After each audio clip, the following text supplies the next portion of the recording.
அஸ்ஸலாமு அலைக்கும். Hi friends, welcome to கஸ்பனா சமையல். எல்லோரும் எப்படி இருக்கீங்க? ரொம்பவே சாரி, இன்றைக்கி ரொம்ப பெரிய விலாகாக கொண்டுட்டு வந்துட்டேன். கொஞ்சம் அட்ஜஸ்ட் பண்ணி பார்த்துக்கோங்க. இன்றைக்கி நீங்கள் பார்க்க போகிறது என்ன விலாகுன்னு சொல்லிட்டு கண்டிப்பாக கண்டுபிடிச்சிருப்பீங்க. இது வந்துட்டு ஒரு விருந்து விலாக் தான். கண்டிப்பாக இது உங்களுக்கு ரொம்ப மோட்டிவேஷனாக இருக்கும்.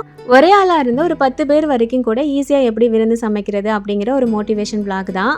இந்த உலகத்தில் நான் மட்டும்தான் தனியாக இருந்து சமைக்கிறேன் அப்படிங்கிறதும் இல்லை, அண்ட் யாருமே பண்ணாத புது விஷயத்தை நான் பண்ண போகிறேன் அப்படிங்கிறதும் இல்லை. பட் இதை நான் வீடியோவாக கொடுக்கும்போது நிறையா பேருக்கு மோட்டிவேஷனாக இருக்குன்னு சொல்லிட்டு எனக்கு கமெண்ட் பண்ணுறீங்க அண்ட் பர்சனலாகவும் மெசேஜ் பண்ணுறீங்க. அந்த ஒரே ஒரு ரீசனுக்காக மட்டும்தான் இவ்வளோ வேலைக்கு மத்தியிலையும் நான் இதை ரெக்கார்ட் பண்ணி அதை உங்களுக்கு எடிட் பண்ணி ஒரு வீடியோவாக கொடுக்குறேன். ஸோ வீடியோ வந்து உங்களுக்கு யூஸ்ஃபுல்லாக இருக்கும். அண்ட் நிறைய பேர் கேட்டுட்டு இருக்க குரான் கிளாஸ் பற்றின டீட்டெயில்ஸும் இதில் வந்துட்டு உங்களுக்கு இருக்குது. ஓகே, இப்போ வீடியோ நம்ம பார்த்துடலாம். எங்கள் அண்ணாவோட ஃபேமிலி விசிட்டில் துபாய்க்கு வந்திருக்காங்க. ஸோ லஞ்சுக்காக இன்வைட் பண்ணியிருந்தோம். அவங்களுக்கு என்னென்ன நான் சமைச்சேன் அப்படிங்கிறத இன்ட்ரோலேயே நீங்கள் பார்த்துருப்பீங்க. ஸோ அதுக்கான வேலையை முத நாள் ஈவினிங்ல இருந்தே கொஞ்சம் கொஞ்சமாக நான் பார்க்க ஆரம்பித்தேன். அன்னைக்கு மெயின் டிஷ் வந்து பார்த்தீங்கன்னா அஹனி பிரியாணி. காயல் பண்ணத்தில் அஹனி பிரியாணிக்கு கண்டிப்பாக தக்காளி ஜாம் வந்துட்டு ஒன்று பண்ணுவோம். ஸோ அந்த வேலையை மட்டும் முத நாள் நைட்டே பண்ணி வச்சிடலான்னு சொல்லிட்டு அதுக்கு ஒரு 1/2 கிலோ அளவுக்கு தக்காளி எடுத்திருந்தேன். அண்ட் 3 பச்சை மிளகாய் வந்து பார்த்திங்கன்னா எடுத்திருக்கேன். கண்டிப்பாக ஜாமுக்கு வந்து லைட்டான ஒரு காரம் வந்துட்டு இருக்கணும். ஸோ அதனால் சேர்த்துருக்கேன். நான் கம்மி குவான்டிட்டி பண்ணுறேன் அப்படின்றனால பச்சை மிளகாய் தக்காளி மட்டும்தான் சேர்த்து பண்ணுறேன். கல்யாண வீட்டிலலாம் அதில் வந்து கொஞ்சம் பைனாப்பிள் அதுக்கப்புறம் ஆப்பிள் வந்துட்டு சேர்த்துப்பாங்க. ஸோ நம்ம கம்மியாக பண்ணும்போது இது மட்டும் சேர்த்தாலே போதும். இதை நல்லா ஒரு ஃபைன் பேஸ்ட்டாக அரைச்சிட்டு கண்டிப்பாக ஃபில்டர் பண்ணிக்கணும். அதில் உள்ள அந்த கோர் எதுவுமே இல்லாத மாதிரி நல்லா இந்த மாதிரி நம்ம வடித்து எடுத்துட்டு அதுக்கப்புறமா தான் பண்ணணும். ஏன்னா பச்சை மிளகாயில் உள்ள விதை அந்த கோர்லாம் இருக்கும் இல்லையா, அதெல்லாம் இருக்கக்கூடாது. ஸோ இந்த அளவுக்கு நல்லா அரைச்சதுக்கப்புறமா ஒரு சாஸ் பேனுக்கு வந்துட்டு மாற்றிக்கிறேன். இது செய்கிறது ரொம்ப ஈஸி தான். ஸோ ஜஸ்ட் அரைச்சிட்டு அடுப்பில் வச்சு நல்லா முதல்ல காய்ச்சி எடுத்துக்கணும். அந்த தக்காளியோட பச்சை வாசம் எல்லாமே நல்லா போய் நல்லா கொதிச்சு வந்ததுக்கப்புறமா இதில் வந்து நம்ம சுகர் சேர்க்குற மாதிரி இருக்கும். இந்த அளவுக்கு ஜாம் பண்ணுறதுக்கு வந்து பார்த்திங்கன்னா ஒரு 3/4 கப் அளவுக்கு சுகர் தேவைப்படும். இல்லை நாட்டு சக்கரை சேர்க்கலாமா, வெல்லம் சேர்க்கலாமா, கருப்பட்டி சேர்க்கலாமான்னு கேட்டிங்கன்னா ட்ரெடிஷ்னலாக பண்ணும்போது சுகர் தான் சேர்ப்பாங்க. ஸோ அதனால் நானுமே சுகர் தான் சேர்த்துருக்கேன். அப்போ தான் நல்ல ஒரு கிளாஸி லுக் வந்துட்டு அதில் வரும். ஸோ 3/4 கப் அளவுக்கு சீனி சேர்த்துட்டு நல்லா கொதிக்க வச்சுக்கலாம். இது வந்து பார்த்திங்கன்னா ஒரு 10 நிமிஷத்தில் இந்த மாதிரி திக்காகி வரும். ஸோ இந்த அளவுக்கு திக்கானது அப்படின்னாலே போதும். ஏன்னா ஆறுனதுக்கப்புறம் இன்னுமே இது திக்காகும். ஸோ இந்த டைமில் வந்து பார்த்திங்கன்னா இது நான் தனியாக எடுத்து வச்சுக்கிறேன். இதுக்கு வந்து சின்னதாக ஒரு தாளிப்பு கொடுக்கணும். அதுக்கு ஒரு தாளிப்பு கரண்டியில் ஒரே 1 டேபிள் ஸ்பூன் அளவுக்கு நெய் சேர்த்துருக்கேன். ஒரு 2 ஏலக்காய் எடுத்துகிட்டு அதில் ஒரு ஏலக்காவை மட்டும் நல்லா பிச்சுட்டு சேர்க்குறேன். அதோட ஃப்ளேவர் வந்து நல்லா இருக்கணும் அப்படின்றதுக்காக. அப்புறம் சின்னதாக ஒரே ஒரு பீஸ் பட்டை எடுத்துட்டு அதை தூளை உடைச்சிட்டு சேர்த்துருக்கேன். ஒரு கிராம்பு அது பொரிஞ்சு வந்ததுக்கு அப்புறமா கொஞ்சமாக முந்திரி சேர்த்துட்டு நல்லா வறுத்துக்கலாம். முந்திரி லேசாக வறுபட்டு வந்ததுக்கு அப்புறமா கிஸ்மிஸ் வந்துட்டு கொஞ்சமாக சேர்த்துட்டு அதையும் நல்லா வறுத்துட்டு இதை வந்து அப்படியே நம்ம ஜாமில் சேர்த்துற வேண்டியதான். இந்த பட்டை கிராம்பு ஏலக்காய் வந்து சேர்க்குறோம் இல்லையா, அது வந்து ரொம்ப ஜாஸ்தி சேர்த்துட்டாலும் அந்த அளவுக்கு நல்லா இருக்காது. ஸோ கம்மியாக சேர்த்துக்கோங்க. அவ்வளோதான். இதை அப்படியே நம்ம ஜாமில் சேர்த்து மிக்ஸ் பண்ணிட வேண்டியதான். வெள்ளரி விதை இருந்தது அப்படின்னா அது கூட சேர்த்துக்கலாம். பட் என்கிட்ட இதுதான் இருந்தது. ஸோ அதனால் நான் முந்திரியும் திராட்சையும் மட்டும் சேர்த்துருக்கேன். ஸோ இதை வந்து நல்லா ஆறுனதுக்கு அப்புறமா நம்ம வந்து பார்க்கலாம். அதுக்கடையில் நான் அஹனி பிரியாணி பண்ண போகிறேன்னு சொல்லியிருந்தேன் இல்லையா, அதுக்கு வந்து மற்ற எல்லா சாமானுமே நான் வாங்கிட்டேன். அதாவது விருந்துக்கு என்னென்னலாம் தேவையோ எல்லா திங்ஸுமே வாங்கிட்டேன். பட் அஹனி பிரியாணிக்கு ஒரு மெயினான பொருள் என்னதுன்னு பார்த்தீங்கன்னா ரம்பலை. மெயினாக நான் அதை வாங்க மறந்துட்டேன். ஈவினிங் தான் ஞாபகம் வந்தது. சரி டக்குன்னு போய் வாங்கிட்டு வந்துடலான்னு சொல்லி ரம்பலை மட்டும் வாங்கிட்டு வரணும்னு சொல்லி தான் கடைக்கு போனேன். பட் அங்கே போய் பார்க்கும்போது தான் சில திங்ஸ் பார்க்கும்போது தெரியும்ல, ஆஹா இது வீட்டில் இல்லையே அது வீட்டில் இல்லையே அப்படிங்கிற மாதிரி. அதுக்கப்புறம் கருவேப்பிலை தேவைப்பட்டுச்சு, அதை எடுத்துகிட்டு தேங்காய் ஒன்று எக்ஸ்ட்ரா எடுத்துக்கிட்டேன். ஆல்ரெடி தேங்காய்லாம் முன்னாடியே வாங்கிட்டு வந்துட்டு அதை கட் பண்ணுறது தனியாக, திருவி வைக்கிறது தனியாக எல்லாமே ரெடி பண்ணி வச்சுட்டேன். இருந்தாலும் திடீர்னு எக்ஸ்ட்ரா ஏதாவது தேவைப்பட்டுருச்சுன்னா என்ன பண்ணுறது அப்படின்னு சொல்லிட்டு அதுக்கு ஒரு தேங்காவும் எடுத்துட்டேன். அண்ட் அதுக்கப்புறம் தான் ஒன்று ஒன்றா ஞாபகம் வருது, பால் வேணும், இஞ்சி வேணும், கிச்சன் டிஷ்யூ முடிஞ்சிருச்சு அப்படின்னு சொல்லிட்டு சரின்னு சொல்லிட்டு எல்லாத்தையும் அள்ளி கட்டிட்டு வந்தாச்சு. ஒரே ஒரு பொருள் வாங்க போய் இவ்வளோ திங்ஸ் வாங்க வேண்டியதாக இருந்தது. ஸோ எல்லாத்தையும் வாங்கிட்டு அதுக்கப்புறம் வீட்டுக்கு வந்து பார்க்கும்போது ஜாமே பார்த்திங்கன்னா நல்லா ஆறி சூப்பராக ரெடியாகி வந்திருந்தது. ஸோ இதை மட்டும் பாக்ஸில் வந்து மாற்றி வச்சுட்டேன். அதுக்கப்புறம் பார்த்திங்கன்னா நான் வேறு ப்ரிப்ரேஷன் ஒர்க்கு மட்டும் நான் பார்த்து வச்சுக்கிட்டேன் முத நாள். ஏன்னா மற்ற சமைக்கிற வேலைலாம் வந்துட்டு நெக்ஸ்ட் டே வந்துட்டு கடகடன்னு நம்ம முடிச்சிடலாம் அப்படின்ட்டு. ஹஸ்பண்ட் கிட்ட வந்து மட்டன் அதுக்கப்புறம் சிக்கன் கூடவே வந்து எலும்பு தால்ச்சா பண்ணுறதா பிளான் இருந்தது. ஸோ அதுக்கான எலும்பு எல்லாமே வந்துட்டு வாங்கிட்டு வர சொல்லியிருந்தேன். இதெல்லாம் வந்து நம்ம க்ளீன் பண்ணி மெரினேட் பண்ணி வச்சிட்டோம் அப்படின்னா நெக்ஸ்ட் டே நமக்கு சமைக்கிறதுக்கு வந்து கொஞ்சம் ஈஸியாக இருக்கும் இல்லையா. ஸோ அதனால் மட்டன் சிக்கன் ரெண்டுத்தையுமே தனித்தனியாக க்ளீன் பண்ணிவிட்டு மட்டனில் தான் அஹனி பிரியாணி பண்ணியிருந்தேன். ஸோ அஹனி பிரியாணிக்குமே மட்டன் வந்து ஒரு சில பொருள் போட்டு நம்ம ஊற வச்சு பண்ணுற மாதிரி இருக்கும். அதுக்கப்புறம் சிக்கனில் வந்துட்டு டிக்கா மசாலா வந்து பண்ணினேன். அதோட ரெசிபி ஆல்ரெடி ஷார்ட்ஸ் வீடியோவில் நான் போட்டிருக்கேன். அண்ட் மட்டன் அஹனி பிரியாணி ரெசிபி வந்து நான் இதில் உங்களுக்கு கொடுக்கல, ஏன்னா டீட்டெயிலாக உங்களுக்கு தனி வீடியோவாக கொடுக்குறேன். நான் நிறைய பேர் அஹனி பிரியாணியோட ரெசிபி கேட்குறீங்க, நான் உங்களுக்கு தனி வீடியோவாக நான் கொடுக்குறேன். நெக்ஸ்ட் வீடியோவாக கண்டிப்பாக கொடுத்துருவேன். ஓகேவா? ஓகே, இதை க்ளீன் பண்ணி இதுக்கு மேரினேட் பண்ணுற டைமில் குரான் கிளாஸ் பற்றின டீட்டெயில்ஸ் வந்துட்டு நான் உங்களுக்கு சொல்லிடுறேன். நிறைய பேர் குரான் கிளாஸை பற்றின டீட்டெயில்ஸ் வந்து சொல்லுங்கள், எங்களுக்கு ஜாயின் பண்ணணும்னு சொல்லி கண்டினியூவாக கேட்டுகிட்டே இருந்தீங்க. அவங்க ஸ்டார்ட் பண்ணுற டைமில் உங்களுக்கு சொல்லலாம் அப்படின்னு சொல்லி தான் நானுமே வெயிட் பண்ணிட்டு இருந்தேன். அல்ஹம்துலில்லாஹ் நல்லபடியாக 4 பேட்ச் வந்துட்டு சூப்பராக கம்ப்ளீட் பண்ணி 5வது பேட்ச் வந்துட்டு ஸ்டார்ட் பண்ணுறாங்க பிப்ரவரி மந்தில். ஸோ இதில் என்ன கிளாஸஸ் அப்படின்னு பார்த்தீங்கன்னா, ஃபர்ஸ்ட் உங்களுக்கு ஓதவே தெரியாது, அலிஃப் பேலேருந்து நாங்கள் ஸ்டார்ட் பண்ணணும் அப்படின்னு நினச்சிங்கன்னா அதுக்கான கிளாஸும் இருக்குது. அண்ட் நல்லா ஓத தெரியும், நாங்கள் தஜ்வீது முறைப்படி நாங்கள் கற்றுக்கணும் அப்படின்னு நினைக்கிறீங்கன்னா அதுக்கான கிளாஸுமே இருக்குது. ஒரு சிலருக்கு வந்து மனசில் ஒரு உறுத்தல் இருந்துக்கிட்டே இருக்கும், நமக்கு இவ்வளோ வயசாகுது ஆனாலும் இன்னும் நமக்கு ஓத தெரியலை, ஓதி முடிக்கலையே அப்படிங்கிற மாதிரி. இது உங்களுடைய தவறு கிடையாது, உங்களுடைய சூழ்நிலை அந்த மாதிரி இருந்திருக்கலாம். எந்த ஒரு விஷயத்தையும் நமக்கு தெரியாது, நமக்கு தெரியலை, நமக்கு வரலை அப்படின்னு நினச்சிக்கிட்டே இருக்கிற வரைக்கும் அது அப்படியே தான் இருக்கும். அதை விட்டு வெளியில் வந்து கண்டிப்பாக நம்மளால் கற்றுக்க முடியும்னு நினைக்கிறீங்க அப்படின்னா உங்களால் கண்டிப்பாக முடியும். இந்த வயசுக்கு அப்புறம் நம்ம ஓதணும்னா நம்மளை யாராவது கேலி கிண்டல் பண்ணுவாங்களா, நமக்கு வெக்கமாக இருக்குமா அப்படிங்கிற மாதிரிலாம் கண்டிப்பாக நினைக்காதீங்க. ஏன்னா நம்ம வந்து எந்த தப்பும் பண்ண போகிறதில்ல, ஒரு நல்ல விஷயத்தை கற்றுக்க போகிறோம், அவ்வளோதான் இல்லையா. இந்த கிளாஸ் குரூப் மூலியமாக வெறும் 250 ரூபாய்க்கு தான் எடுக்கிறாங்க. குரூப்பில் படிக்கிறமே மற்றவங்கெல்லாம் பார்ப்பாங்களான்னா கண்டிப்பாக கிடையாது. உங்களுக்கு ஓதி கொடுக்கக்கூடிய ஒஸ்தாதும் நீங்களும் மட்டும்தான் நீங்கள் ஓதுறதை கேட்க போகிறீங்க. ஸோ அதனால் எந்த பயமும் தயக்கமும் உங்களுக்கு தேவையே இல்லை. இல்லை நீங்கள் மட்டும்தான் ஓத முடியுமான்னு கேட்டிங்கன்னா அப்படி கிடையாது. உங்கள் வீட்டில் குழந்தைங்க இருக்கிறாங்க, பெரிய பிள்ளைங்க இருக்கிறாங்க, பொம்பளை பிள்ளைங்களாக இருந்தாங்கன்னா வயசு தடை கிடையாது. பசங்களாக இருந்தாங்கன்னா ஒரு 10 வயசு வரைக்கும் நீங்கள் ஜாயின் பண்ணிக்கலாம். அண்ட் அதுக்கப்புறம் இதுலேயே தஜ்வீது கிளாஸும் இருக்குது. எங்களுக்கு நல்லா ஓத தெரியும், ஆனால் தஜ்வீது முறைப்படி நல்லபடியாக நாங்கள் கற்றுட்டு ஓத ஆரம்பிக்கணும் அப்படின்னு நினச்சிங்கனாலும் அதுக்கான கிளாஸுமே இருக்குது. அந்த கிளாஸுமே குரூப் மூலியமாக நீங்கள் படிக்கிறதுக்கு வெறும் 250 ரூபாய் தான். இல்லை எங்களுக்கு குரூப் மூலியமாக வேணால் நாங்கள் செப்பரேட்டாக படிக்கணும்னு ஆசைப்பட்றீங்க அப்படின்னா நீங்கள் தாராளமாக படிச்சுக்கலாம். அதோட ஃபீஸ் டீட்டெயில் நீங்கள் வந்து ஒஸ்தாதிட்டு கேட்டுக்கோங்க. இதுக்கு முன்னாடி இந்த கிளாஸில் ஓதி முடிச்சவங்களா இருக்கட்டும், ஓதிட்டு இருக்கிறவங்களா இருக்கட்டும், எல்லாத்துக்குமே இந்த கிளாஸ் ரொம்பவே யூஸ்ஃபுல்லாக இருக்குது. உங்களுக்கும் இதில் ஜாயின் பண்ணணும் அப்படின்னா உங்களோட குரூப் லிங்க் வந்துட்டு நான் கமெண்ட் பாக்ஸ்லேயும் டிஸ்கிரிப்ஷன்லேயும் கொடுத்துருக்கேன். ஸோ ஜாயின் பண்ணிவிட்டு இதுக்கு மேலே டீட்டெயில்ஸ் ஏதாவது தெரிஞ்சுக்கணும் அப்படின்னா நீங்கள் அவங்கக்கிட்ட கேட்டுக்கோங்க. ஓகேவா? இப்போ அப்படியே நம்ம vlog கண்டினியூ பண்ணலாமா? ஓகே, முதல் நாள் வந்து பார்த்திங்கன்னா ஜாம் ரெடி பண்ணிவிட்டு மேரினேஷன் எல்லாமே முடிச்சு வச்சுட்டேன். அண்ட் நெக்ஸ்ட் டே மார்னிங் எழுந்திரிச்சு வந்துட்டு முதல்ல பார்த்திங்கன்னா முட்டை வந்து வேக வச்சுட்டு ஒரு காஃபி போட்டு குடிச்சிட்டு தெம்பாக வேலை பார்க்கலான்னு சொல்லிட்டு வேலை பார்க்க ஆரம்பிச்சிட்டேன். பசங்க ஹஸ்பண்ட் எல்லாருமே தூங்கிட்டு தான் இருந்தாங்க. அவங்க தூங்கினாலே நம்ம கடகடன்னு வேலையை முடிச்சிடலாம் இல்லையா. ஸோ அவங்க முழிச்சு வரதுக்குள்ளே நம்ம முக்கால்வாசி வேலையை முடிச்சிடணும்னு சொல்லிட்டு கடகடன்னு வேலையை பார்க்க ஆரம்பிச்சிட்டேன். காஃபியை குடிச்சிட்டு முதல் வேலையாக எலும்பு தால்ச்சா பண்ணுறதுக்கு எலும்பு பருப்புலாம் வேக போட்டுட்டேன். இந்த மாதிரி குக்கரில் ஏதாவது பண்ணும்போது மேலே இந்த ஸ்டாண்ட் வைக்கும்போது அது விசில் வரும்போது பார்த்தீங்கன்னா தண்ணி நிறையா வெளியில் வர மாட்டேங்குது. நானுமே யூடியூப் வீடியோ பார்த்து தான் அதை ட்ரை பண்ணேன், நல்லாவே யூஸ்ஃபுல்லாக இருக்குது. ஸோ அது ஒரு பக்கம் வேக வச்சுட்டு அடுத்து கத்திரிக்காய் வந்து பார்த்திங்கன்னா எடுத்து வச்சுருக்கேன். கத்திரிக்காய் வந்து 2 விஷயத்துக்கு எனக்கு தேவை. ஒன்று வந்து கட்டா பண்ணுறதுக்கு, அதுக்கப்புறம் தால்ச்சாக்குமே தேவை. ஸோ அந்த பருப்பு வெந்து வரதுக்குள்ளே கத்திரிக்காய் கட்டா பண்ணிடலான்னு சொல்லிட்டு அதுக்கு தான் பார்த்திங்கன்னா எடுத்து கட் பண்ணிகிட்ருக்கேன். நிறைய பேர் கத்திரிக்காய் கட்டா ரெசிப்பியும் கேட்டிங்க. ஸோ ரொம்ப தெளிவாக சூப்பராக ரெசிபி வந்து இதில் நான் ஷேர் பண்ணியிருக்கேன். கத்திரிக்காய் வந்து பார்த்திங்கன்னா மேலே உள்ள காம்பை எடுத்துட்டு பேக் சைடில் வந்துட்டு இந்த மாதிரி ஒரு 4 கட் போட்டுக்கோங்க. உள்ள பூச்சி எதுவும் இருக்குதான்னு சொல்லிட்டு லைட்டாக அந்த மாதிரி திறந்து பார்த்துக்கோங்க. சில பேர் ஃப்ரெண்டில் கட் போடுவாங்க. அப்படி பண்ணும்போது பேக்கில் வந்து பார்த்திங்கன்னா அது கொஞ்சம் குண்டாக இருக்கும் இல்லையா, அந்த இடத்துல உப்பு உரப்புலாம் அவ்வளோவா இறங்காது. ஸோ இந்த மாதிரி கட் போட்டு பண்ணி பாருங்கள், ரொம்ப சூப்பராக இருக்கும். அதுக்கப்புறம் ஒரு பெரிய நெல்லிக்காய் சைஸ் அளவுக்கு புளி வந்து பார்த்திங்கன்னா எடுத்து நல்லா அலசிட்டு அதை வந்துட்டு ஊற போட்டிருக்கேன். அண்ட் அதுக்கப்புறம் இதுக்கு தேவைப்படுறது வெங்காயம், தக்காளி. நல்ல ஒரு பெரிய வெங்காயமாக வந்து எடுத்துட்டு சின்ன சின்னதாக இந்த மாதிரி கட் பண்ணி எடுத்துக்கிறேன். அதுக்கப்புறம் தக்காளி வந்துட்டு அதுவுமே நல்ல ஒரு பெரிய தக்காளி. ஸோ நீங்கள் சின்னதாக எடுக்கிறீங்க அப்படின்னா 2 தக்காளி 2 வெங்காயம் அந்த மாதிரி எடுத்துக்கோங்க. கூடவே கொஞ்சமாக கருவேப்பிலை எடுத்து வச்சுருக்கேன், 2 பச்சை மிளகாய், அதுக்கப்புறமா வெள்ளைப்பூடு வந்துட்டு ஒரு 10 பல் போல் எடுத்து வச்சுருக்கேன்.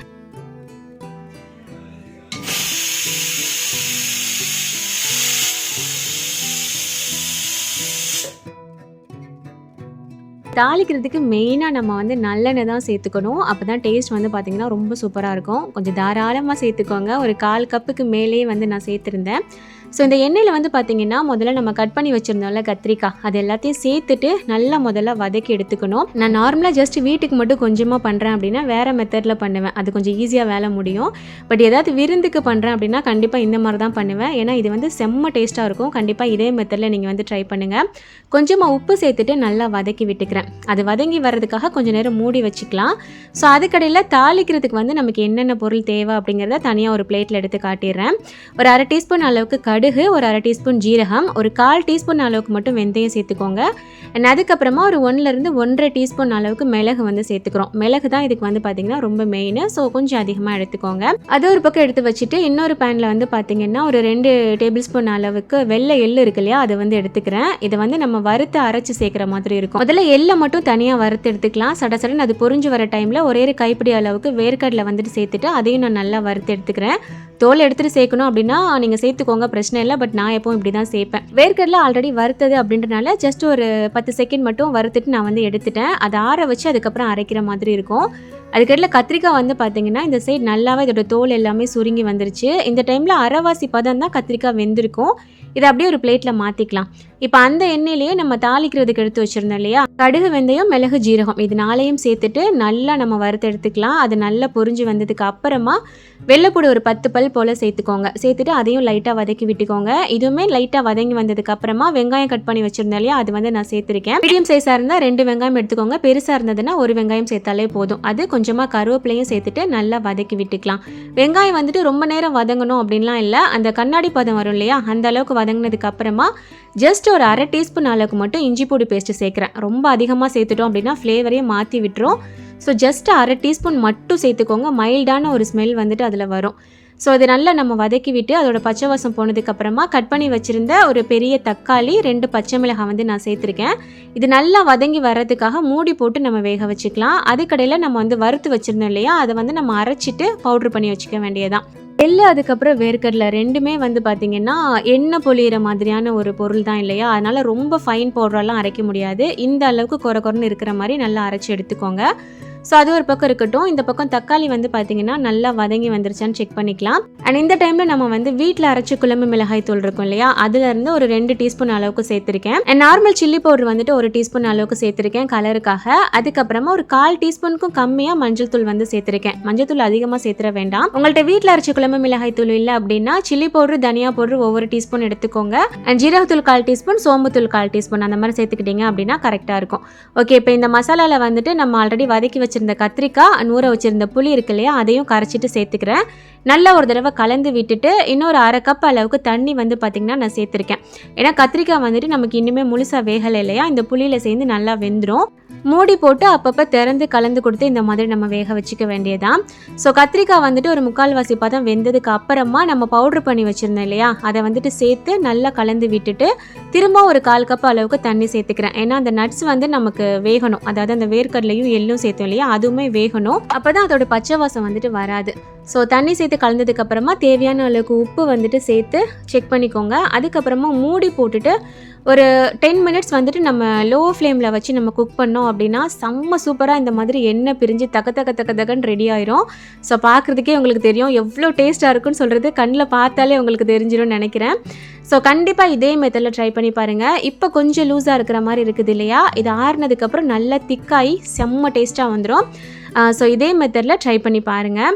ஸோ இதை ரெடி பண்ணி வச்சுட்டு அடுத்த வேலையாக வந்து பார்த்திங்கன்னா தால்ச்சாக்கும் அதுக்கப்புறமா சிக்கன் வந்து மேரினேட் பண்ணி வச்சுருந்தேன் இல்லையா, அதில் டிக்கா மசாலாவும் ரெடி பண்ணிடலான்னு சொல்லிட்டு அதுக்கு தேவையான பொருள்லாம் எடுக்க ஆரம்பிச்சிட்டேன். அப்புறம் தால்ச்சா பண்ணும்போது மாங்காய் வந்து லைட்டாக பழுக்க ஆரம்பிக்கிற ஸ்டேஜ் இருக்கு இல்லையா, அந்த மாதிரி மாங்காய் எடுத்தோம் அப்படின்னா செம்ம சூப்பராக இருக்குது. நான் இப்போல்லாம் இது தான் போட்டுட்ருக்கேன். ஸோ நீங்களுமே ட்ரை பண்ணி பாருங்கள். அப்புறம் வெங்காயம் வந்து பார்த்திங்கன்னா நிறைய எடுக்கிற மாதிரி இருக்கும். தால்ச்சாக்கு இவ்வளோ போட போகிறீங்களான்னு நினைக்காதீங்க. இது வந்து டிக்கா மசாலா பண்ண போகிறேன்னு சொன்னேன் இல்லையா, அதுக்கும் சேர்த்து தான் எடுத்து வச்சுருக்கேன். அப்புறம் dalcha recipe, chicken tikka masala recipe வந்து இதில் நான் ஷேர் பண்ணலை. ஏன்னா ஆல்ரெடி உங்களுக்கு தால்ச்சா ரெசிபி நான் வீடியோ போட்டிருக்கேன். அண்ட் சிக்கன் டிக்கா மசாலா ரெசிபியுமே ஷார்ட்ஸில் இருக்குது, தால்ச்சா ரெசிபியுமே ஆல்ரெடி ஷார்ட்ஸில் இருக்குது. ஸோ ரெண்டோட லிங்க்குமே நான் வந்துட்டு டிஸ்கிரிப்ஷன் இல்லைன்னா கமெண்ட் பாக்ஸில் வந்துட்டு நான் கொடுக்குறேன். ஸோ எல்லாத்தையுமே ஒரே வீடியோவில் கொடுத்தேன் அப்படின்னா உங்களுக்கு ரெசிபி ரொம்ப குழப்பும், வீடியோவும் ரொம்ப லாங் ஆகிட்டே இருக்கும். அதனால தான் நான் கொடுக்கல. ஸோ அந்த லிங்க்கில் நீங்கள் பார்த்து செக் பண்ணிக்கோங்க. அப்புறம் எப்போவுமே நீங்கள் வந்து ஒரே ஆளாக இருந்து நிறைய பேருக்கு சமைக்க போகிறீங்க, நிறைய டிஷ்ஷஸ் சமைக்க போகிறீங்க அப்படின்னா ஒரே ஒரு சின்ன விஷயம் வந்துட்டு நீங்கள் ஃபாலோ பண்ணிக்கோங்க. இது வந்து புதுசாக சமைக்கிறவங்களுக்காக நான் சொல்கிறேன். ரெகுலராக சமைக்கிறவங்களுக்கு ஆல்ரெடி தெரிஞ்சிருக்கலாம். நீங்கள் என்னென்ன சமைக்க போகிறீங்க அப்படிங்கிறத ஒரு லிஸ்ட்டு போட்டுக்கோங்க. மெயின் டிஷ் என்னது, சைட் டிஷ் என்னது அப்படிங்கிறத ஒரு லிஸ்ட் போட்டு வச்சுக்கோங்க. அண்ட் ஒவ்வொரு டிஷ்க்கும் என்னென்ன பொருள்லாம் தேவை, என்னென்ன வீட்டில் இருக்குது, என்ன வெளியில் வாங்கணும் அப்படிங்கிறதையுமே தனியாக ஒரு லிஸ்ட் போட்டுக்கோங்க. நல்லா யோசிச்சு லிஸ்ட் போட்டு வச்சுக்கோங்க. அப்போ தான் நம்ம வாங்குறதுக்கும் சமைக்கிற டைமில் இது இல்லை அது இல்லைன்னு சொல்லிட்டு குழம்பாமலும் இருப்போம். அதுக்கப்புறம் மெயினாக ப்ரிப்ரேஷன். நாள் என்னெல்லாம் நம்ம செஞ்சு வைக்க முடியுமோ அதை நாளே நம்ம ரெடி பண்ணி வச்சுக்கிட்டோம் அப்படின்னா நெக்ஸ்ட் டே கடகடன் தாளிச்சு போடுறதுக்கு வந்துட்டு நமக்கு ரொம்ப யூஸ்ஃபுல்லாக இருக்கும். ஸோ ப்ரிப்ரேஷன் வந்துட்டு முடிஞ்ச அளவுக்கு நாள் பார்த்து வச்சுக்கோங்க. நெக்ஸ்ட் டே வந்துட்டு சைடிஷில் வந்துட்டு ஸ்டார்ட் பண்ணோம் அப்படின்னா நமக்கு ரொம்ப ஈஸியாக இருக்கும். எது ஃபஸ்ட்டு சீக்கிரம் வேலை முடியும், அதாவது முட்டை அவிக்கிறது இந்த மாதிரி வேலைலாம் நம்ம முதல்ல அவிய போட்டுட்டு மற்ற வேலைக்கு உள்ள வெங்காயம் தக்காளி கட் பண்ணுறதுலாம் வந்து நமக்கு ஈஸியாக இருக்கும் இல்லையா? ஸோ அந்த மாதிரி வேலைகள் வந்து நம்ம பார்க்க ஆரம்பிக்கலாம். அதுக்கப்புறமே நீங்கள் நிறைய சைடிஷ் வந்து பிளான் பண்ணியிருக்கீங்க அப்படின்னா மொத்தமாக அதுக்கு வெங்காயம் இவ்வளோ தேவை, தக்காளி இவ்வளோ தேவைன்னு மொத்தமாக கட் பண்ண ஆரம்பிச்சுட்டு வேலையை பார்க்குறத விட ஒவ்வொரு ரெசிபியாக நீங்கள் வந்து பண்ண ஆரம்பிக்கலாம். இப்போ நான் வந்து எண்ணெய் கத்திரிக்காய் பண்ணி முடிச்சுட்டு அதுக்கப்புறமா தால்ஷாவும் டிக்கா மசாலாவும் ரெடி பண்ணிட்டு இருக்கேன் இல்லையா? அந்த மாதிரி ஒன்று ஒன்றா பண்ணும்போது உங்களுக்கு குழப்பாது. அதுக்கப்புறம் நீங்கள் ஃப்ரீயாக பண்ணலாம். ஸோ இதுக்கு தேவையா, அதுக்கு தேவையான்னு போட்டு ரொம்ப குழம்பிட்டு இருக்க வேணாம். அண்ட் கிச்சனுமே ரொம்ப மெஸ்ஸி ஆகாமல் கொஞ்சம் நீட்டாக நீங்கள் வந்து மெயின்டைன் பண்ணுற மாதிரி இருக்கும். அண்ட் ஒவ்வொரு பொருள் நீங்கள் ரெடி பண்ணிட்டு இருக்கும் போதே அது வேகிறதுக்கு வதங்குறதுக்கு இந்த மாதிரி டைம் கிடைக்கும் இல்லையா? அந்த டைம்ல ஏதாவது விசில்ஸ் கடந்தது அப்படின்னா கையோட கழுவி வச்சிருங்க. ஏன்னா நம்ம அப்போதைக்குள்ள யூஸ் பண்ணக்கூடிய விசில்ஸ் வந்துட்டு ரொம்ப மெனக்கட்டு சோப்பு போட்டுலாம் கழுவணும் அப்படிங்கிற அவசியம் இருக்காது. ஒரு சில இதெல்லாம் அலசி வைக்கிற மாதிரி இருக்கும், ஒரு சில இதுதான் சோப்பு போடுற மாதிரி இருக்கும். அதனால வேலை வந்து ஈஸியாக முடிஞ்சிடும். மெயினாக சிங்க் காலியாக இருந்ததுனாலே நம்ம மைண்ட் வந்து ரொம்ப ஃப்ரீயாக இருக்கும். ஸோ கவுண்டர் டாப்பும் சிங்க்லேயும் நிறைய கச்சன்னு இருக்காத அளவுக்கு நீங்கள் பார்த்துக்கோங்க. இதெல்லாம் எங்களுக்கு தெரியாதம்மா, புதுசாக ஏதாவது சொல்லு அப்படிங்கிற மாதிரி ஒரு சிலரோட மைண்ட் வாய்ஸ் வந்து எனக்கு கேட்குது. பட் இது வந்து ரெகுலராக சமைச்சிட்டு இருக்கிறவங்களுக்காக நான் சொல்லலை. புதுசாக கல்யாணம் ஆனவங்க, புதுசாக சமையல் கற்றுக்கிறவங்கலாம் நிறைய பேர் நம்ம சேனல் பார்த்துட்ருக்கீங்க. அவங்கெல்லாம் அவங்களோட ரெசிபிஸ் வந்து எங்களுக்கு ஈஸியாக புரிகிற மாதிரி இருக்குது. மோட்டிவேஷன் வீடியோ கொடுங்க சிஸ்டர் அப்படின்ற மாதிரிலாம் கேட்குறீங்க. ஸோ அந்த மாதிரி ஆளுங்களுக்காக தான் இந்த டிப்ஸ்லாம் நான் சொன்னேன். ஸோ முடிஞ்சது அப்படின்னா ஃபாலோ பண்ணிக்கோங்க. ஓகே. ஸோ நானுமே சைட் பை சைடு இருந்த வெசல்ஸ்லாம் கொஞ்சம் கொஞ்சமாக கழுவிட்டு அதுக்கப்புறம் சிக்கன் டிக்கா மசாலா வந்து பார்த்திங்கன்னா ரெடி பண்ணி முடிச்சிட்டேன். தால்ச்சா வேலையுமே முடிஞ்சிருச்சு. ஸோ கடைசியாக அதுக்கு சேர்க்கக்கூடிய பொருள் எல்லாம் சேர்த்துட்டு கலந்து விட்டு மூடி போட்டாச்சு. ஸோ இப்போதைக்கு வந்து பார்த்திங்கன்னா நான் ஆல்மோஸ்ட் சைடிஸ் எல்லாமே முடிச்சிட்டேன். அண்ட் அதுக்கப்புறம் கடைசியாக வந்து பார்த்திங்கன்னா எனக்கு பாயசம் பண்ணுற வேலை இருக்குது. அதுக்கப்புறமா பிரியாணிக்கு வந்து ரெடி பண்ணணும்.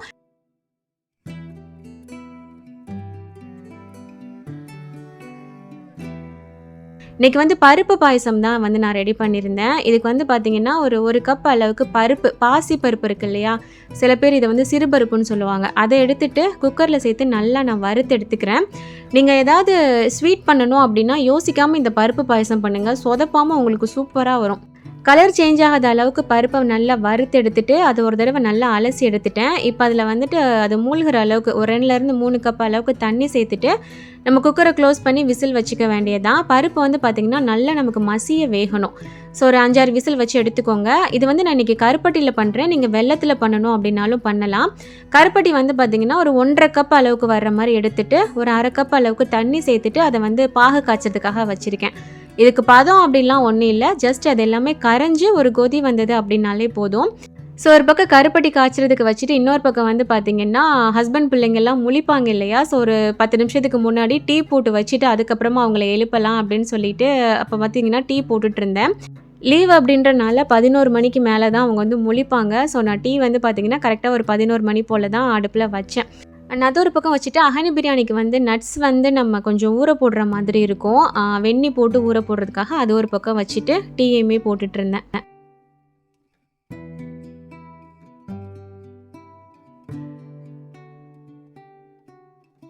அஹனி பிரியாணி எப்படி பண்ணணும், அதுக்கு என்னென்ன பொருள்லாம் தேவை அப்படிங்கிறத நான் ஒரு கம்ப்ளீட் ரெசிபி வீடியோ வந்து சூப்பராக உங்களுக்கு புரிகிற மாதிரி நெக்ஸ்ட் வீடியோவாக கண்டிப்பாக கொடுக்குறேன்.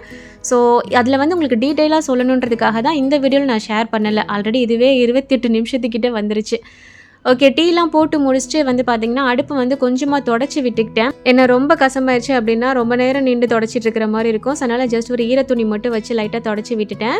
அண்ட் இந்த பருப்புமே வந்து பார்த்திங்கன்னா நல்லா வெந்துருச்சு. ஸோ ஓப்பன் பண்ணிவிட்டு உங்களுக்கு இந்த அளவுக்கு நல்லா மசிஞ்சிருக்கணும். அதாவது கரண்டி வச்சு நம்ம லைட்டாக இந்த மாதிரி கிண்டு விட்டாலே அது நல்லா நமக்கு பேஸ்ட் மாதிரி வந்துடணும். ஸோ அந்த அளவுக்கு நல்லா இந்த மாதிரி மசிச்சு விட்டுக்கோங்க. இப்போ இதை வந்து பார்த்திங்கன்னா நான் வேறு ஒரு பெரிய பாத்திரத்துக்கு மாற்றிக்கிறேன். ஸோ இது வந்து எனக்கு கொஞ்சம் பத்தாத மாதிரி இருந்தது, அதனால் வேறு ஒரு பாத்திரத்துக்கு மாற்றிக்கிறேன். மாற்றிட்டு அந்த குக்கரை அலசி கொஞ்சமாக தண்ணி வந்து நான் இதில் சேர்த்துக்க போகிறேன். ஏன்னா பருப்பு பாயசத்துக்கு வந்து நீங்கள் எவ்வளோ தண்ணி வேணாலும் சேர்க்கலாம், குவான்டிட்டியும் உங்களுக்கு நிறையா கிடைக்கும். ரொம்ப திக்காக வச்சாலும் அதை சாப்பிட்றதுக்கு அந்த அளவுக்கு நல்லா இருக்காது. ஓகே, இப்போ அதுலேயே வந்து நான் கருப்பட்டி வந்து பாகு எடுத்து வச்சுருந்தேன் இல்லையா, அதையுமே வடிகட்டிட்டு நான் சேர்த்துக்கிறேன். ஸோ சேர்த்துட்டு நல்லா கலந்து விட்டுக்கோங்க. அண்ட் இன்னுமே கொஞ்சம் திக்காக இருக்கிற மாதிரி இருந்தனால இன்னொரு 1 கப் அளவுக்கு தண்ணி வந்து பார்த்திங்கன்னா நான் சேர்த்துக்கிட்டேன். அண்ட் இதுலேயே வந்துட்டு ஒரு 4 ஏலக்காய் எடுத்துகிட்டு நல்லா இடிச்சிட்டு அதையுமே நான் சேர்த்துக்கிறேன். இப்போவே சேர்த்துட்டோம் அப்படின்னா கொதிக்க கொதிக்க அந்த ஃப்ளேவர் வந்து பார்த்திங்கன்னா நல்லா இறங்கும். ஸோ ஏலக்காய் சேர்த்துட்டு நல்லா இதை வந்து நம்ம கொதிக்க வச்சுக்கலாம். ஏன்னா நிறைய தண்ணி சேர்த்துருக்கோம் இல்லையா, ஸோ நல்லா கொதிச்சு வரட்டும். இந்த ரெசிபி நான் வந்துட்டு ஷார்ட்ஸ்லேயும் கொடுக்குறேன். இதில் என்னென்ன ரெசிபிலாம் நான் கொடுத்துருக்கணும் அது எல்லாத்தையும் நான் ஷார்ட்ஸ்லேயும் கொடுக்குறேன். ஸோ உங்களுக்கு கொஞ்சம் ஈஸியாக இருக்கும் எடுக்கிறதுக்கு. ஸோ இப்போ ஏலக்காய் சேர்த்துட்டு நல்லா கலந்து விட்டு வந்து பார்த்திங்கன்னா கொதிக்க வச்சுட்டேன். அண்ட் இதுக்கப்புறம் இதில் ஒரே 1 கப் அளவுக்கு நல்ல திக்கான தேங்காய் பால் வந்து நம்ம சேர்க்கணும். தேங்காய் பால் சேர்க்கும் போது ஃப்ளேவர் அவ்வளோ சூப்பராக இருக்கும். இந்த தேங்காய் பால் அதுக்கப்புறம் இந்த கருப்பட்டி ரெண்டோட ஃப்ளேவர் வந்து செம்ம சூப்பராக இருக்கும் இந்த பாயசத்துக்கு. கருப்பட்டி இல்லை அப்படின்னா வெல்லமில் ட்ரை பண்ணுங்கள், சுகரில் அந்த அளவுக்கு நல்லா இருக்காது. தேங்காய் பால் சேர்த்துட்டு ஜஸ்ட் ஒரு கொதி மட்டும் கொதிக்க வச்சுட்டு மாற்றி வச்சுட்டு இதுக்கு வந்து பார்த்திங்கன்னா ஒரு தாளிப்பு சேர்க்க போகிறோம். இதுக்கு வந்து முந்திரி, கிஸ்மிஸ், அதுக்கப்புறம் தேங்காய் இருக்குல்ல, அதை வந்து குட்டி குட்டி பீஸாக கட் பண்ணி வச்சுருக்கேன். ஸோ தேங்காவும் தாளித்து சேர்க்கும் போது செம்ம டேஸ்ட்டாக இருக்கும். இப்போ இதுக்கு வந்து ஒரு 2லேருந்து 3 டேபிள் ஸ்பூன் அளவுக்கு நெய் வந்து சேர்த்துக்கோங்க. இதில் முதல்ல நம்ம தேங்காய் கட் பண்ணி வச்சுருந்தோம் இல்லையா, அதை சேர்த்துட்டு நல்லா வறுத்து விட்டுக்கலாம். தேங்காய் வந்து லைட்டாக கலர் சேஞ்ச் ஆனதுக்கு அப்புறமா நம்ம வந்து முந்திரி எடுத்து வச்சுருக்கோம் இல்லையா, அதை வந்துட்டு சேர்த்து நல்லா வறுத்து விட்டுக்கோங்க. அண்ட் கடைசியாக கிஸ்மிஸ் சேர்த்துட்டு அது நல்லா பால் மாதிரி வரும் இல்லையா, அந்த டைமில் அப்படியே எடுத்துகிட்டு நம்ம பாயசத்தில் சேர்த்துட வேண்டியதான். செம்ம டேஸ்ட்டாக இருக்கும். நீங்கள் ஃபஸ்ட் டைமாக ஏதாவது ஸ்வீட் ரெடி பண்ணணும் கெஸ்ட்டுக்கு அப்படின்னீங்கன்னா யோசிக்காமல் இது பண்ணுங்கள், சொதப்பாமல் சூப்பராக வந்துடும். செம்ம ஃப்ளேவராக இருக்குது இந்த பாயசம், அந்த பருப்பு, கருப்பட்டி, தேங்காய் பால் எல்லாம் சேர்ந்து.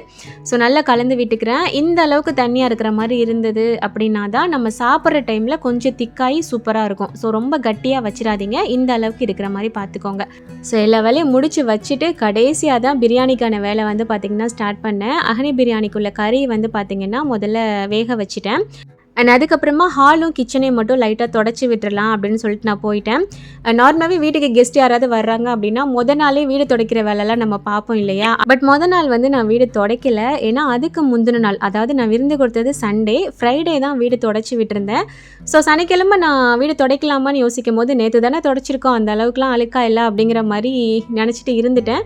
பட் இருந்தாலும் மனசு வந்து ஒரு மாதிரி உறுத்தும் இல்லை, வீட்டுக்கு கெஸ்ட் வரும்போது நம்ம வீடு துடைக்கலன்னா எப்படி அப்படின்னு சொல்லிட்டு அவ்வளோ வேலையும் பார்த்துட்டு இடையில வந்து வீடையும் தொடச்சி விட்டுட்டேன். அண்ட் சுரஃபாமா வந்து பார்த்திங்கன்னா நிறைய பலூன்ஸ்லாம் ஊதி வச்சுருந்தா. ஏன்னா வரப்போகிறவங்களில் வந்து ஒரு குட்டி வேறு வர்றாங்க, ஒரு 6-7 மாத குழந்தை ஒன்று வந்தாங்க. ஸோ அவங்களுக்காக பலூன்ஸ்லாம் நிறையா ஊதி வச்சுருந்தா. நான் துடைக்கும் போது அது வேறு காலுக்குள்ளேயும் கைக்குள்ளேயும் அங்கங்கே மாட்டிகிட்டு இருந்துச்சு. ஸோ அதையும் எடுத்து போட்டுட்டு ஓரளவுக்கு தொடச்சி விட்டுட்டேன் வீட்டை.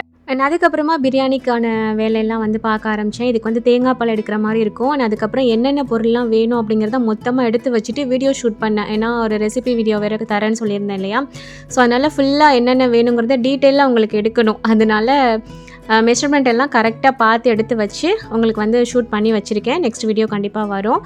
ஸோ அதுக்கப்புறம் பார்த்திங்கன்னா நான் பிரியாணிலாம் ரெடி பண்ணிவிட்டு இதுக்கு வந்து ஒரு தைக்கா சம்பல் அப்படின்னு சொல்லிட்டு ஒரு சம்பல் ரெடி பண்ணுவோம். இந்த அகனி பிரியாணிக்கு வந்து ரொம்ப சூப்பராக இருக்கும். ஸோ அதையும் ரெடி பண்ணி வச்சுட்டு நானும் குளித்து ரெடி ஆகிட்டேன். அதுக்கப்புறமா எல்லா பொருளையும் நான் எடுத்து வைக்க ஆரம்பித்தேன். அவங்களும் வர்றதுக்கு வந்து டைம் கரெக்டாக இருந்தது. ஆக்சுவலாக அகனி பிரியாணிக்கு வந்து காயல் பண்ணத்தில் பொறுத்த வரைக்கும் இந்த கத்திரிக்காய் கட்டா, தால்ச்சா இதெல்லாம் வந்து பண்ண மாட்டாங்க. பொதுவாக அகனி பிரியாணிக்கு காயல்பட்டினம் பக்கம் தைக்கா சம்பல், தக்காளி ஜாம், அதுக்கப்புறம் சிக்கன் 65 இந்த மாதிரி தான் வைப்பாங்க. பட் நான் வந்து கட்டா, தால்ச்சா எல்லாமே ரெடி பண்ணேன். ஏன்னா அன்னைக்கு விருந்துக்கு வந்து எங்கள் அண்ணா ஃபேமிலி வந்துட்டு காயல்பட்டினம் கிடையாது, வேறு ஊர். அதனால அவங்களுக்கு பிடிச்ச சில ரெசிபீஸும் அதில் இருக்கணும், அண்ட் எங்களோட ட்ரெடிஷ்னல் ரெசிபீஸும் அதில் இருக்கணும் அப்படின்றத பிளான் பண்ணி நான் எல்லாமே வந்து பண்ணியிருந்தேன். அல்ஹம்துலில்லாஹ் சாப்பிட்டுட்டு எல்லாமே ரொம்ப நல்லா இருக்குன்னு சொல்லியிருந்தாங்க. அண்ட் இந்த தைக்கா சம்பளோட ரெசிபியும் நான் பிரியாணி ரெசிபி தரேன் இல்லையா, அது கூட சேர்த்து தரேன். ஏன்னா இதில் கொஞ்சம் லென்த் ஆயிடுச்சு வீடியோ, அதனால தான் அதையுமே விட்டுட்டேன் நான். அண்ட் ஃபைனலி எல்லாமே எடுத்து வச்சுட்டேன். கத்திரிக்காய் கட்டா, அதுக்கப்புறம் சிக்கன் டிக்கா மசாலா, அது ரெண்டும் மட்டும் லைட்டாக சூடு பண்ண வேண்டியது இருந்தது. ஏன்னா கொஞ்சம் முன்னாடியே பண்ணிட்டேன் இல்லையா, ஸோ அதையுமே சூடு பண்ணிவிட்டு எடுத்து வச்சுட்டேன்.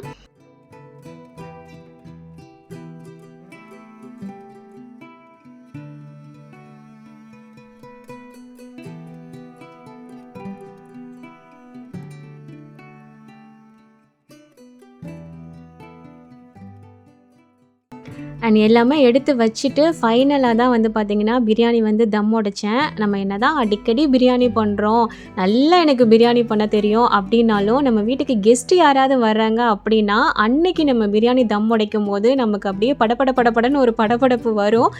கண்டிப்பாக நிறைய பேர் இதை ஃபீல் பண்ணியிருப்பீங்கன்னு நினைக்கிறேன்.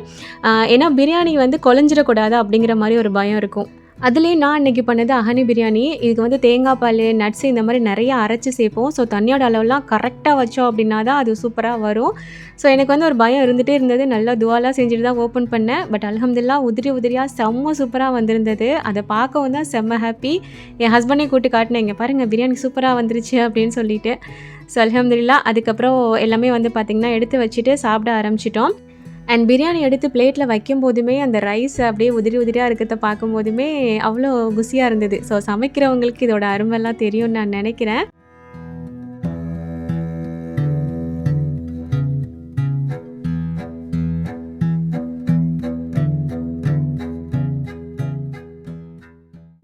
அப்புறம் இன்னொரு விஷயம், ஒரு 15 நிமிஷத்துலேருந்து 20 நிமிஷம் வரைக்கும் தான் சாப்பிட போகிறாங்க. அதுக்காக நம்ம மணிக்கணக்காக நின்று வேலை பார்ப்போம். ஆனால் அவங்க சாப்பிட்டுட்டு சொல்லக்கூடிய அந்த ஒரு வார்த்தை, சூப்பராக இருந்ததுமா சாப்பாடு அப்படின்னு சொல்லும்போது, நம்ம எவ்வளோ வேலை பார்த்தாலும் அந்த ஒரு அலுப்பே தெரியாது இல்லையா நமக்கு.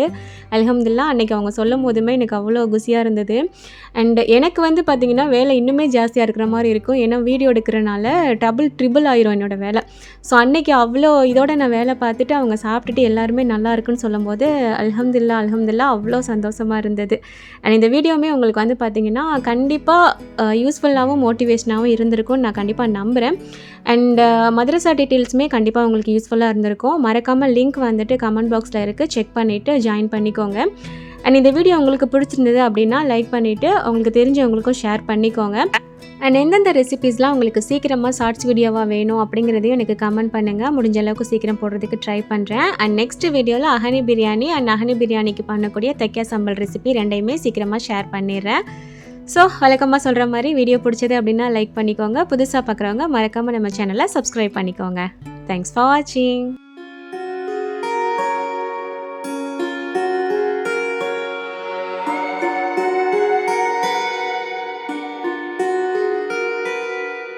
you